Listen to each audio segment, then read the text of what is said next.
আসসালামু আলাইকুম রহমতুল্লাহি বরকাত। সারা বাংলাদেশের বদলি প্রত্যাশী সম্মত শিক্ষক মণ্ডলী আপনাদেরকে আন্তরিক সালাম এবং শুভেচ্ছা জানাচ্ছি। আপনারা জানান যে আমরা বদলির জন্য ব্যাপক কূটনৈতিক তৎপরতা চালিয়ে যাচ্ছি। সেই ধারাবাহিকতায় আমরা টার্গেট ছিল ঈদের ছুটির পর অফিস খুললেই আমি প্রথম দিনেই এই বদলির কার্যক্রমটা নিয়ে আমি সংশ্লিষ্ট কর্মকর্তাদের সাথে সাক্ষাৎ করব।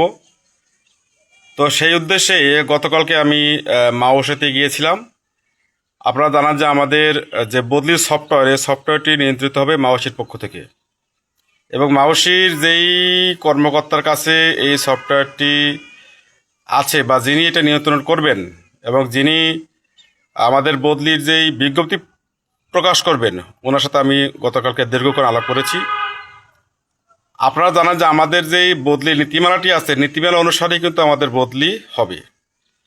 তবে এখানে একটি বিষয়, আমাদেরকে 3টি প্রতিষ্ঠানে বদলির আবেদন করার জন্য সুযোগ দেওয়া হবে। আমার এখন মূল টার্গেট হলো এই যে 3টি প্রতিষ্ঠানে বদলির আবেদনের সুযোগ দেওয়া হবে, এই 3টির পরিবর্তে কমপক্ষে 10টি করা যায় কিনা।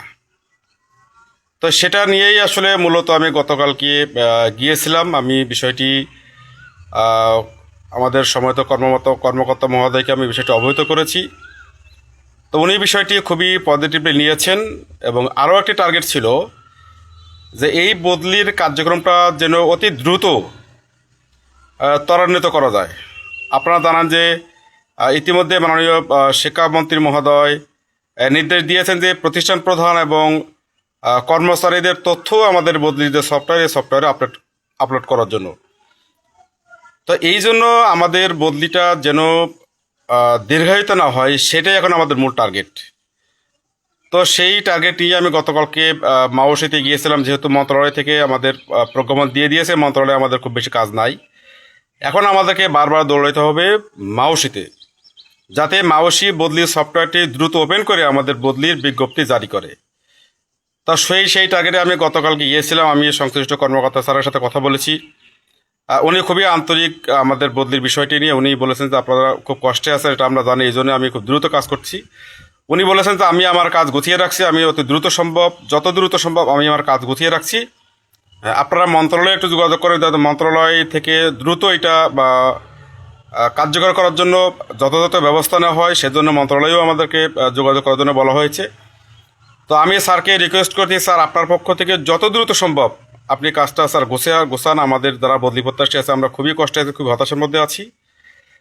আরেকটি বিষয় যেটা বলেছিলাম যে স্যার আপনি যে 3টি প্রতিষ্ঠানে আবেদনের কথা আমাদের বলছেন, এইটাই স্যার বৃদ্ধি করা যায় কিনা, কমপক্ষে 10টা করা যায় কিনা। তো উনি বিষয়টি পজিটিভলি নিয়েছেন। উনি বলছেন যে এটা নিয়ে আমি চিন্তা ভাবনা করবো, আপনারা খোঁজখবর রাখবেন। তা এই হলো আপডেট। আমরা ওই 3টি প্রতিষ্ঠানের পরিবর্তে কমপক্ষে 10টি প্রতিষ্ঠানের জন্য আমরা আবেদন করতে পারি, এবং এই বদলির কার্যক্রমটা যেন অতি দ্রুত ত্বরান্বিত হয়। অর্থাৎ আমরা যারা বহু কাঙ্ক্ষিত যে বদলির অপেক্ষায় আছি, এই আমরা দ্রুত যেন বদলির বিজ্ঞপ্তি জারি হয়, এবং সেই বদলির বিজ্ঞপ্তি অনুসারে আমরা আমাদের পছন্দ মতো জায়গায় চলে যেতে পারি। তো সেই জন্য আসলে আমাদের কূটনৈতিক তৎপরতা চলছে। আপনাদেরকে অসংখ্য ধন্যবাদ, আপনারা আমাদের সাথে দীর্ঘদিন থাকেন। পরবর্তীতে আরও কোনো খোঁজখবর হলে আপনাদেরকে জানানো হবে। সবাইকে ধন্যবাদ। আসসালামু আলাইকুম।